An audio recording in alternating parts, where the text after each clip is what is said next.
think the whole Cruz Beckham thing's been really fascinating because Yeah, it's it's like, mental. Yeah. it's just like, it's been the most blatant example of someone just buying their way into the music industry. Like the guy's got the same PR person, I think, don't quote me on it because I need to remember off the top of my head, but there's like Oasis and people like that, right? I'm pretty sure he's with Doorbell, who do like massive PR company.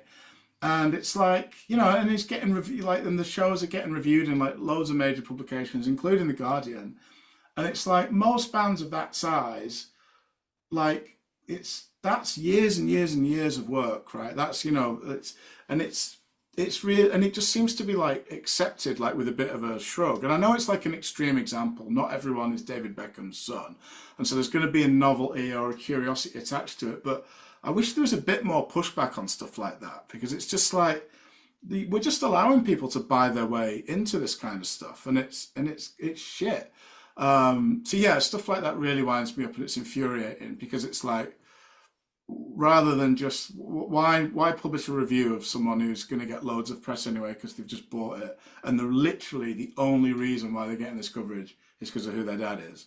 Like, just take a punt on someone else who hasn't got any of the means to do that, and like give them some coverage or whatever. I'd like to see a little bit more.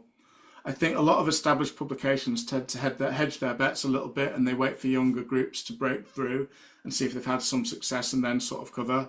I wish they would I wish they wouldn't do that as much and get in at ground level a little bit more. Like, it's fine if you recommend a band and they turn out to be shit. Like, it doesn't matter. Like, I'm always a little bit anti like nostalgia of like Enemy of the 70s and 80s and stuff, because you go back and you read that and there's loads of sexism and racism and homophobia and all this kind of stuff, and it's not all like golden period. But one thing that I would say that it's good for, given it was a weekly publication, go back and look through the covers, and there'll be artists where it's like, who the hell is that? But it's like editors felt passionately enough about this new group that's like, no, we're gonna put them on the cover, we love them, kind of thing, and they turn out to be nothing, and that's fine. I don't feel like I see enough of that taking place at the moment. And I'd like that. So yeah, that side of things infuriates me, I have to say.